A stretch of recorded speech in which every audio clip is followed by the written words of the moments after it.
The twin suns of Vera 9 hung low over the dusty plains, painting the sky orange and red. The wind blew across empty fields, carrying the smell of ash and broken dreams. Once this land was full of life. Now it was only silence, and the sound of one man's footsteps through the ruins. Evan trudged through the blackened soil of his farm, his boots kicking up thin clouds of gray dust. He had only one arm now.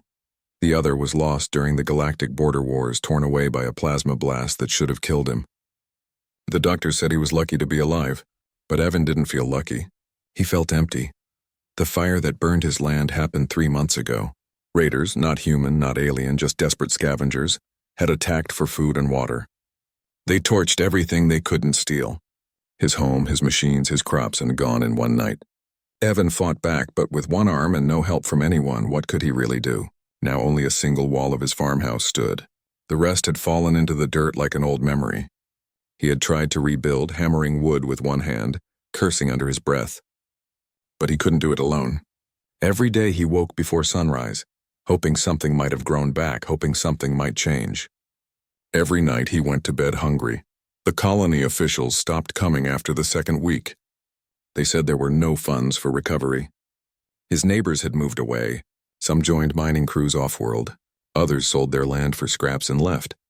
Evan stayed, because this was all he had, his land, his memories, and the ghosts that haunted both. As darkness crept over the horizon, he sat on the edge of a burned fence post and stared at the red twin moons. Their reflection shimmered in the cracked glass of an old water tank. His metal prosthetic arm, cheap, weak, half-broken, lay beside him, disconnected. It hurt too much to wear. He thought of the war sometimes. The noise, the smell of metal and fire, the screaming of dying men. He had been strong then, strong enough to command a unit to protect others.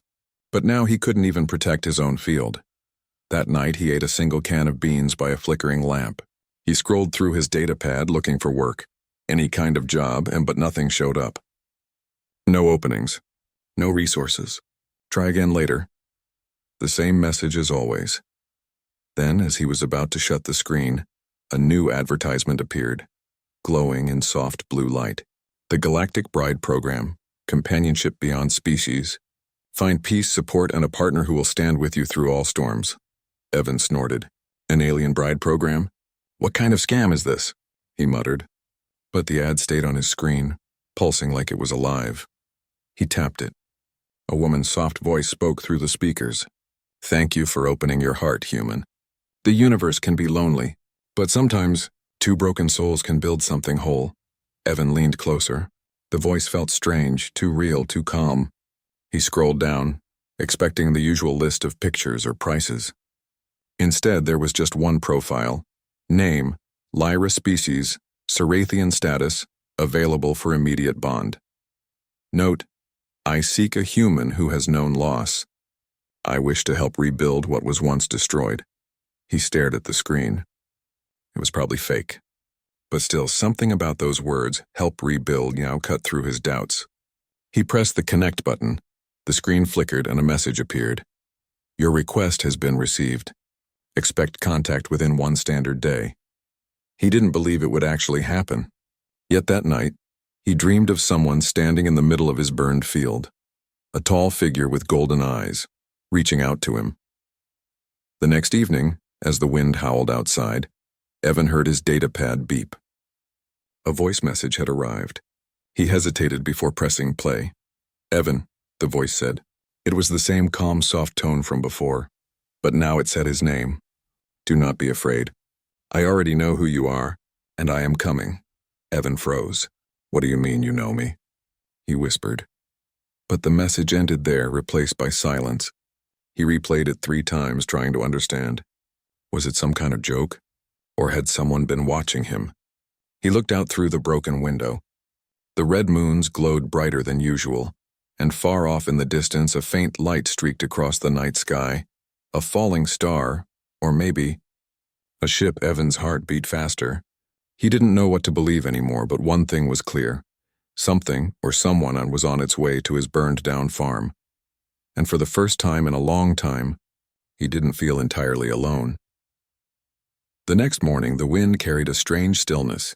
It was the kind of silence that came before a storm. not of weather, but of fate. Evan stood in the middle of his ruined field, staring at the blackened soil. The message from the night before still echoed in his mind. I already know you, and I am coming. He had slept little. Every time he closed his eyes, he saw a pair of golden eyes watching him from the shadows. He told himself it was a scam, a trick from some lonely world dating company. But deep down, something inside him whispered that this was different. By midday, the sky began to tremble. The twin suns dimmed as if something massive passed between them and the planet. Evan looked up. A glowing silver shape cut across the clouds, descending fast. What in the... he muttered, shielding his eyes. The object slowed, then hovered directly over his field. The ground shook. Dust spiraled into the air. It wasn't a ship like the ones he'd seen during the war. It was smaller, shaped like a tear of light. With a soft hum, it landed gently in the ashes. For a moment, everything was still. Then the craft opened like a blooming flower. Out stepped a figure, tall, slender, and shining faintly under the alien sun. She wore a flowing cloak the color of starlight, her skin smooth with a soft silvery hue. But it was her eyes that caught Evan, golden, warm, and almost familiar. Evan, she said softly, her voice calm and melodic. You look exactly as I remembered. Evan's mouth went dry. You're real? Lyra smiled. Real enough to stand in your field. He took a step back, his hand instinctively reaching for the old rifle leaning against the fence. I don't know who you are or how you found me, but this is private land. I know, she said, not moving closer. It's your land. And it's dying, Evan blinked. You can tell that just by looking. Lyra looked around the field, kneeling to touch the black soil. The air shimmered faintly where her fingers brushed. I can feel it. The ground remembers pain, but it also remembers life, he frowned. That's poetic talk. Doesn't fix anything. Lyra stood and faced him. It will. I can help you rebuild this place. I can make it live again. He laughed, a bitter sound. Rebuild? Lady, I can't even afford a water pump. You think magic dirt is going to save my farm? Lyra's golden eyes softened. It isn't magic, Evan. It's science. Ancient and alive. You humans call it energy. My people call it the pulse. It flows through everything that grows. He rubbed his forehead. Look, I don't know what this bride program really is, but if you came all this way for some romantic nonsense, you wasted your time. Lyra tilted her head. I did not come for romance. I came because I owe you. Owe me? We've never met. Yes, we have, she said quietly. Not in this lifetime, but in another time, when stars burned brighter and your world was young. Evan stared at her, unsure whether to laugh or run. You're insane, Lyra didn't argue. She simply walked past him, her silver cloak brushing the air like mist. She stopped beside the broken fence, placed her hand on a charred post and whispered something in a language he didn't understand. The ground beneath them pulsed with faint light. A green sprout, tiny but real, pushed through the ash. Evan's heart stopped for a moment. How did you do that? Lyra turned, her expression calm. The soil still remembers life. It only needed a reason to wake. He stepped closer, staring at the small sprout glowing softly in the dusk. For the first time in months, he felt something other than anger and pain. He felt hope, but he also felt fear. Why me, he asked. Why my land? Lyra looked toward the horizon. Because beneath your land lies something powerful, something the galaxy has forgotten, and someone will come looking for it soon. Her words chilled him more than the night wind. What do you mean? She looked at him with those golden eyes that seemed to see through his soul. Your farm stands on the heart of an ancient energy vein. I came to protect it. And you? Evan shook his head. Protect me? From what? Lyra's voice softened to a whisper. From those who burned your home once. They weren't just raiders. They were looking for me. Evan's stomach twisted. You're saying those raiders? Yes, she said. They were hunting the secret that lies below this ground. He stared at her, disbelief and curiosity fighting inside him. The wind howled through the empty field, carrying ash and whispers of something ancient. Evan didn't know what to think, but one thing was clear. His life had changed the moment that Silver Ship touched down. And whatever Lyra had brought with her, it wasn't just hope. It was danger. Up with his one good arm. You can tell your magic dirt to protect itself. Right now, we're saving you. Lyra looked at him, her voice barely a whisper. You don't understand. If I live, they'll keep coming. If I die, the heartline sleeps again. Evan's grip tightened. Then let them come. Above them, the sky exploded in fire as the Scourge ship opened its cannons. The ground shook and the old farmhouse burst into flames. The air was thick with smoke and heat. Lyra pressed her palm to Evan's chest. "You're stubborn, and you're not dying on my farm," he said through clenched teeth. The crystal in the ground pulsed once more, stronger, louder, as if it had hurt him. Then the light swallowed them both. The sky burned with orange fire as the Scourge descended. Their ship was a black shadow with crimson lights, slicing through the air like a predator. The sound shook the earth. Evan's heart pounded so hard he thought it might burst through his chest. Smoke curled around the half-grown crops. The faint green glow of Lyra's plants swallowed by darkness. Evan dragged her toward the ruins of the barn, half carrying her, half falling himself. Her blood shimmered silver under the sunlight. "Stay with me," he said, voice rough. "Don't you dare die now." Lyra's eyes flickered open. "They're here for the core," she whispered. "If they take it, the heartline dies. Your world dies," Evan gritted his teeth. "Then we stop them," she gave a weak laugh. "With what? A broken rifle and one arm?" He smirked despite the fear clawing at him. "Worked before." The ship landed hard, kicking up a cloud of dust that rolled over the field like a storm. The main hatch opened with a hiss. 5 armored figures stepped out, their helmets reflecting the flames from the wrecked farmhouse. Their leader was tall, wearing black armor streaked with glowing red lines. He spoke in a gravelly voice that echoed across the field. "Surrender the Sarathian female, human. You are harboring stolen property of the trade syndicate." Evan stepped out from behind the barn, his rifle raised. "Funny, I didn't see your name on my field." The leader's visor turned toward him. "You can't win this." "Maybe not," Evan said, "but I can make you bleed trying." The soldiers aimed their plasma rifles. Lyra stirred behind him, weak but still alive. Her golden eyes glowed faintly, and the ground beneath her hand began to shimmer. "Evan," she whispered. "The heartline. It knows you now." Before he could ask what she meant, the first shots came. Blue plasma bolts tore through the air. Evan ducked behind a collapsed tractor, firing back. The old rifle kicked hard against his shoulder. 2 of the Scourge soldiers dropped, sparks bursting from their armor. "Human filth," the leader growled. "Burn the field." Flamethrowers ignited. In seconds, the young crops caught fire. The same cruel orange glow that had stolen Evan's home once before. The air filled with the stench of burning life. "Not again," Evan snarled. He looked down at his mechanical arm, cracked, half dead, and then at the ground where faint veins of light pulsed beneath the soil. He pressed his palm into the dirt the same way Lyra did. "Come on," he muttered. "If you're listening, help me." The earth trembled. Energy rippled up through his body, white-hot and electric. His broken arm sparked, then began to glow, lines of light crawling across the metal. He gasped as it came alive again, stronger than before.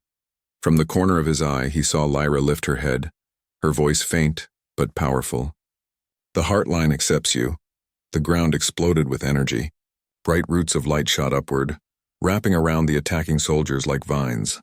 Their weapons melted in their hands as the energy pulsed through their armor. Evan stood, the new light of his arm pulsing with every heartbeat. He moved faster, stronger, his rifle steady in his grip. Each shot he fired hit true. The soldiers fell one by one, swallowed by the glowing soil. The leader roared, drawing a plasma sword that burned red as blood. He charged, slicing through the air.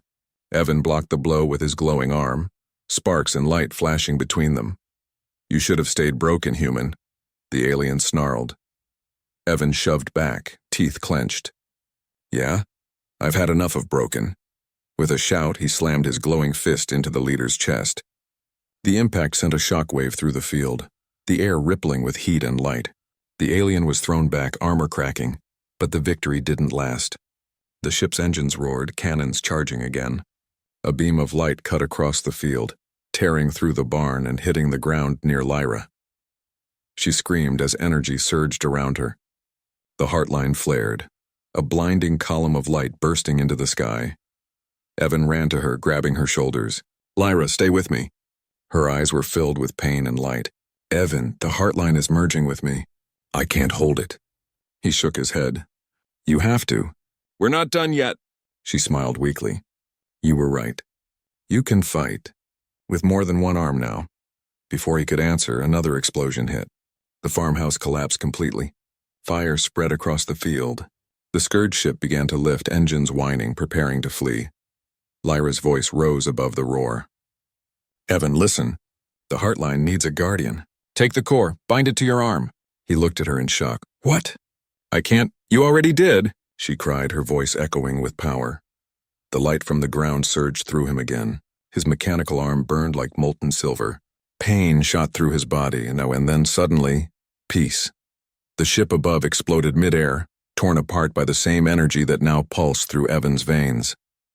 The flames turned blue, swirling into the sky like ribbons of light. When it was over, silence fell. Smoke drifted through the ruins. The fields glowed faintly, alive again. Evan looked down. His arm was no longer metal. It was energy, bright, shifting, alive, part of him now. He turned toward Lyra, who lay motionless in the grass, the stellar core dim beside her.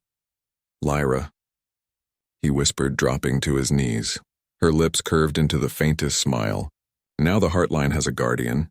Then her hand fell still. Evan sat there as the twin suns rose, their light touching the glowing field. His home was gone again. But this time, something inside him burned stronger than before. A promise made in fire and loss. He looked toward the horizon, the glowing veins of the earth stretching endlessly. They'll come back, he said softly, and I'll be waiting. Dawn came slow and quiet, carrying the smell of smoke and wet soil. The battlefield that had once been Evan's farm was now a strange mix of ruin and light. The air shimmered faintly with leftover energy, and where fire had scorched the ground, green shoots were already pushing through the ash. Evan stood in the middle of it all, his new arm glowing like molten crystal. It wasn't metal anymore, and it pulsed, alive, connected to something deep below. Every heartbeat sent a ripple through the ground, and the earth seemed to breathe with him. He looked down at Lyra's still form. The glow in her eyes had faded, but her face was peaceful, almost smiling. The stellar core lay beside her, cracked but still pulsing faintly. Evan knelt beside her. You did it, he whispered. You saved this place. The wind shifted. For a moment he thought he heard her voice. Faint, distant like an echo carried through the soil. The Heartline is part of you now, Evan. Protect it. Protect them all. He looked around the field, the words lingering in his mind. The plants, the soil, the very air, everything felt awake. He could feel their heartbeat mixing with his own. A rumble broke the silence. Evan looked to the horizon. Far away, another ship was descending. Bigger, heavier, darker. The Scourge weren't done. The first group had been only scouts, of course, he muttered. Can't even get a day's peace. He stood tall, his energy arm flickering brighter as the ship approached. All right then, he said quietly. Let's see what this thing can really do. The ship landed with a low roar, flattening what was left of his fences. The hatch opened, and this time dozens of armored soldiers marched out, weapons glowing red. Behind them stepped a new figure, taller than the rest, wearing armor of black chrome, his helmet shaped like a skull. I am Commander Vorik, the figure said, his voice deep and sharp like metal grinding stone. You have something that belongs to the Syndicate. Evan's jaw tightened. Yeah, you said that last time. Didn't work out so well for them. Vorik's helmet tilted slightly. You killed my men. You stole from the Syndicate. You will burn for it. Evan raised his glowing arm. You already burned this land once. Not again. Vorik raised his hand, and the soldiers spread out, surrounding him. Their rifles hummed, ready to fire. Evan closed his eyes for a heartbeat, feeling the ground beneath his boots. It thrummed like a drum full of life and anger. He pressed his hand to the soil. All right, Heartline, he murmured. Show me what you've got. The response came instantly. The ground split open in glowing cracks, light spilling out like rivers. The soldiers stumbled back as vines of energy shot from the soil, wrapping around their legs and weapons. Vorik roared, slicing the air with his plasma blade. You think you can stop us with dirt and light? Evan's eyes blazed the same gold as Lyra's once had. No, he said. With life. He thrust his arm forward, and the light obeyed. It surged from the ground like a wave, slamming into the soldiers. The air filled with blinding brightness and the sound of shattering armor. The ground beneath them pulsed like a living heart, every beat striking with power. The next few days passed like a strange dream for Evan. The alien woman, Lyra, moved around his ruined farm as if she'd lived there her whole life. She didn't sleep much, didn't eat human food, and spoke softly to the ground every night under the twin moons. Evan had tried to act normal. He fixed the fences. He repaired the generator. But every time he turned around, he saw her doing something impossible. Soil glowing faintly where she walked, plants sprouting overnight, even dead bees buzzing again near the crops. By the end of the week, a section of his field had turned green again, real, living green. He knelt down one morning and touched the leaves, his voice barely a whisper. "This isn't possible." Lyra looked up from where she was kneeling nearby. "It's only life remembering how to grow," she said. "Your world still breathes." It only needed to be reminded. Evan didn't know how to answer. He wanted to thank her, but he also wanted to ask 1,000 questions about her people, her technology, and the strange energy that followed her everywhere. But every time he tried, she would smile and change the subject. That night, as the two of them sat by the remains of the old farmhouse, the silence between them felt heavy. The stars shone brighter than usual, like they were listening. "You said something before," Evan began slowly. "About my land. About something beneath it." Lyra's golden eyes reflected the firelight. "Yes, there is a river of energy that flows deep under this place. My people once used it to feed entire worlds. It's called the Heartline." "The Heartline?" She nodded. "Long ago, before your species learned space travel, a battle was fought here. Not for land, but for the energy that sleeps below. The Heartline can create life. Or destroy it," Evan frowned. "And you're saying it's right under my feet?" "Yes," she said. "Your soil covers it. That's why the raiders came. They weren't after your crops, Evan. They were looking for the entrance." A cold shiver ran down his spine. "Entrance to what?" Lyra looked away. "To what remains of the old world. A vault built by my ancestors to guard the Heartline. It must never fall into the wrong hands." Evan rubbed his face. "So my land isn't just burned out dirt. It's sitting on top of some alien treasure vault." Lyra's expression darkened. "It's not treasure. It's life itself." He stared at her. "You're not telling me everything, are you?" She sighed, her voice quiet. "No, because if I tell you everything, you might leave. And I cannot protect the Heartline alone." Evan leaned back against the fence. The wood creaked under his weight. "Protect it from who?" "From those who burned your home," she whispered. "They're still looking. They follow signals, energy waves, traces of Sarathian power. If they sense what I've done to your fields—" She stopped as if realizing she'd said too much. Evan stood and looked toward the horizon. The wind had picked up, carrying a faint hum.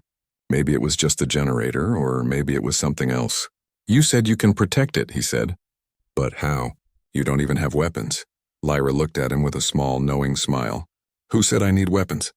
She stretched her hand toward the earth. A pulse of light spread from her fingers into the ground, rippling through the field like waves of water.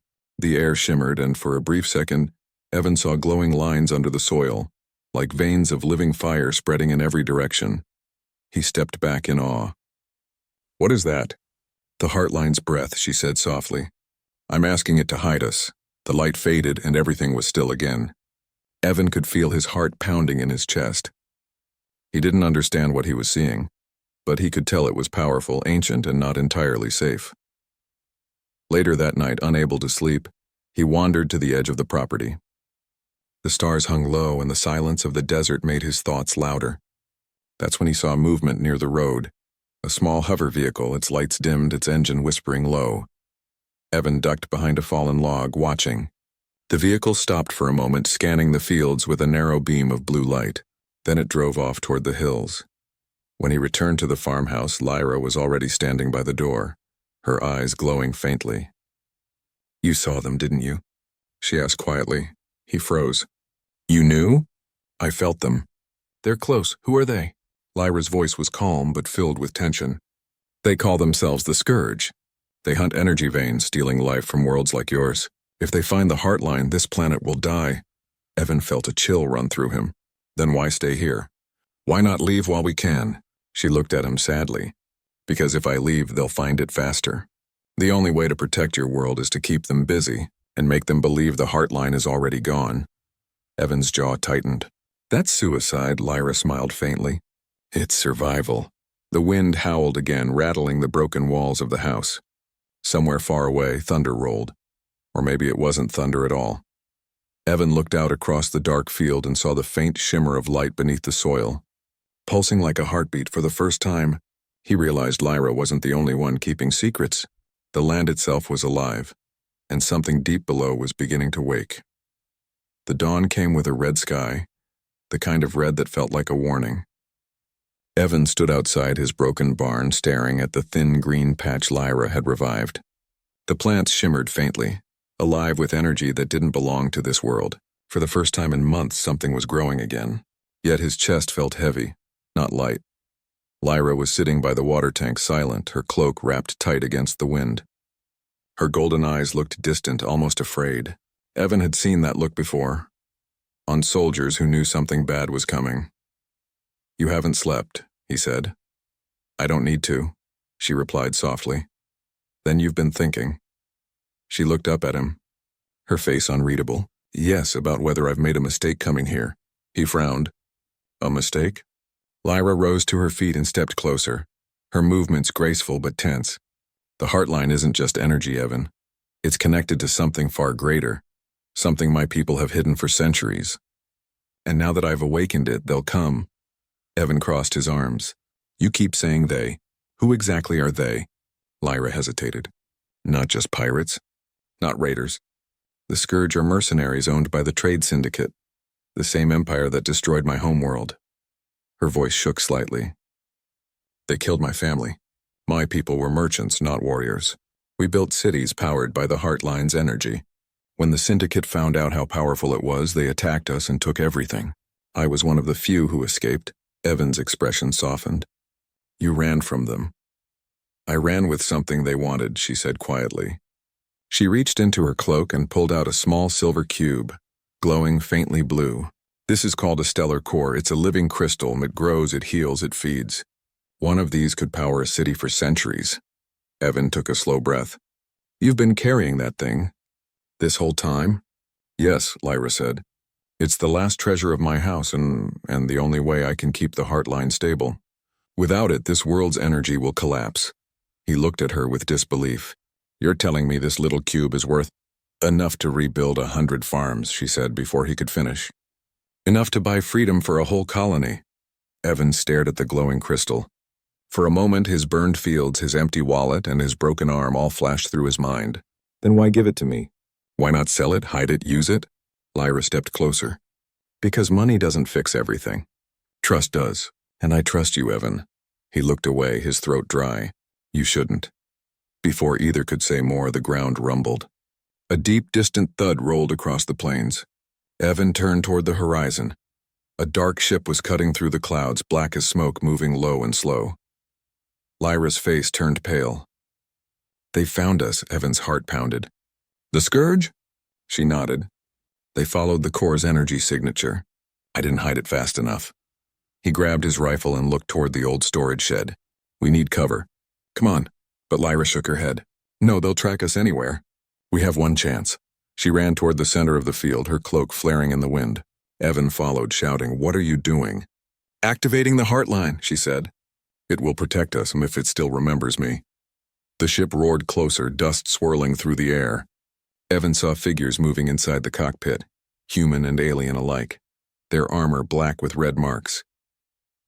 Lyra knelt in the soil and pressed the stellar core into the ground. Instantly, the field erupted with light.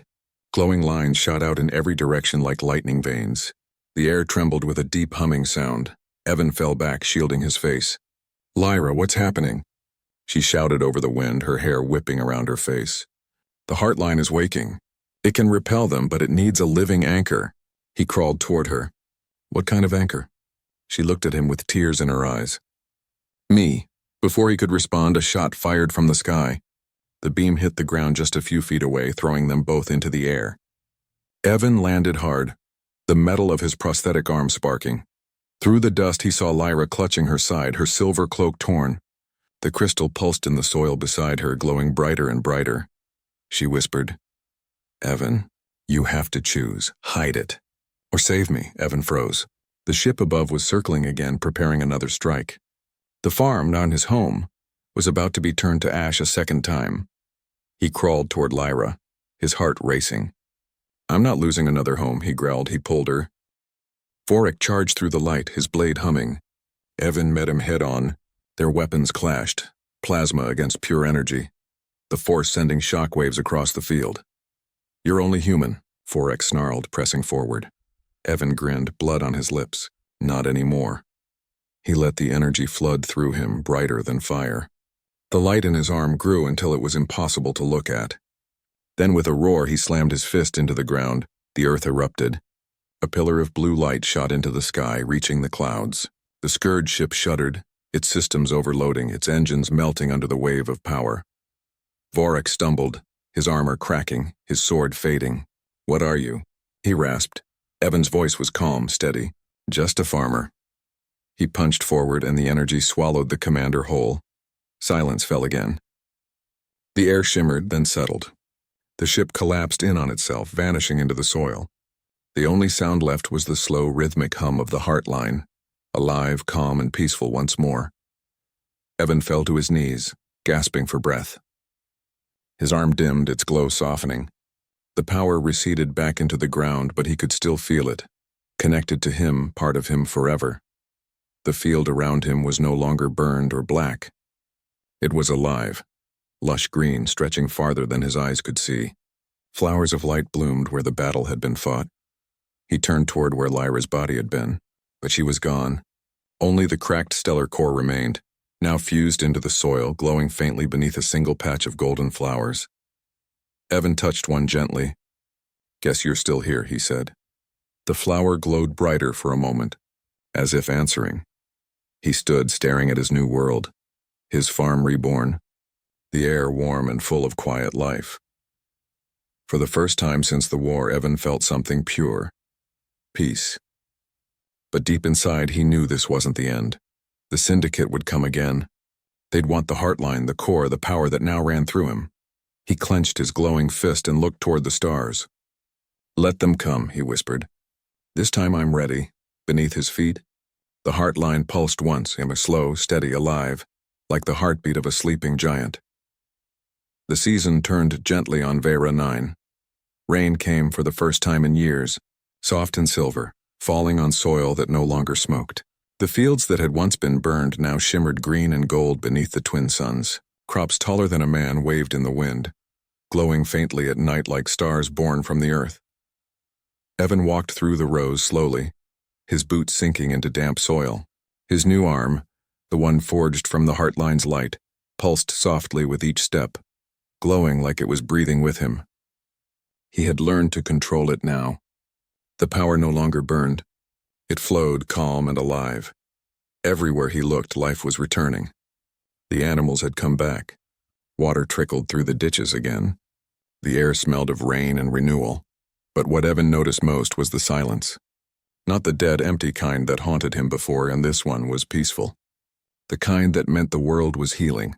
He stopped near the old barn, or what was left of it. Only one corner had survived the battle, but he'd rebuilt the rest piece by piece using scavenged wood and alien metal from the destroyed Scourge ship. It wasn't perfect, but it was standing, and so was he. In the corner of the field where Lyra had fallen grew a cluster of golden flowers. They shimmered softly, even in daylight. Every morning he stopped there first. Every evening he said goodnight to them. He knelt now, brushing his hand gently over the petals. "You'd like this," he said quietly. The farm's finally alive again. The flowers glowed a little brighter, as if answering. He smiled. He liked to believe she was listening. Over the next weeks, news began to spread.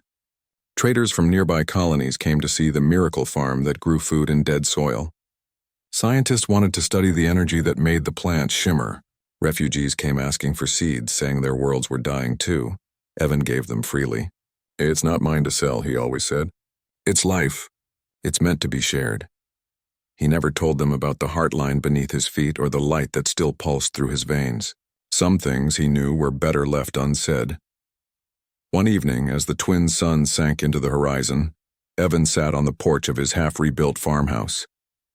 The air hummed softly, a rhythm he'd come to know as the heartline's pulse. It was like the planet was talking to him. whispering in a voice too deep for words. He sipped from a mug of strong tea and stared at the stars. They seemed closer now, brighter somehow. Maybe it was because he'd stopped running from them. Then he heard it, a soft chime from his old datapad inside. The same one that had once shown him the ad for the Alien Bride program. He hadn't used it since the attack. Curious, he went inside and powered it on. The screen flickered, static dancing across it, then steadied. A message blinked onto the display. Transmission Sarathian frequency. Evan's breath caught. He tapped to open it. Lyra's voice filled the small room, calm, gentle, and alive. Evan, if you're hearing this, then I'm gone, but not truly. I transferred part of my essence into the heartline before the battle. The energy within you, it's not just power. It's memory. It's us. Evan stood frozen, the mug slipping from his hand. The voice continued, soft as wind over water. The heartline will protect you now, but it will also call others. When the syndicate comes again, and they will, you must show them what life means when it refuses to die. The core I carried is growing beneath your land. One day it will bloom. And when it does, I'll be with you again. The message ended. Evan stood in silence, the glow from his arm flickering softly. He walked outside, staring at the field where the golden flowers swayed in the evening wind. He could feel it, the core's heartbeat under the soil, faint but steady. Lyra's words lingered in the air like the echo of a dream. I'll be with you again. A small smile crept onto his face. You already are, he whispered. That night he planted new seeds, human crops and alien ones together. He didn't know what would grow, but he didn't need to. The land would decide. As he worked, the stars reflected in his glowing arm. The light spread across the field, gentle and golden, as if the whole planet was breathing with him. When he finally looked up, he saw a faint light moving across the sky. Not a star, not a ship, but something else. It glowed in the same soft hue as Lyra's eyes. Evan stood there until it faded beyond the horizon. He smiled, tired but peaceful. Guess I didn't just order a bride, he murmured. I found a reason to live again. The wind stirred the golden flowers nearby. They swayed gently, their light flickering like laughter. Evan turned toward the farmhouse, his arm glowing brighter as the heartline's hum deepened beneath his boots. The earth felt warm, alive, and full of promise. The galaxy outside was still dangerous, the syndicate still hunted, other worlds still suffered. But here, on this small patch of land, life had won. And somewhere deep below, the heartline pulsed with quiet strength, a reminder that even in ruin, something beautiful can still grow.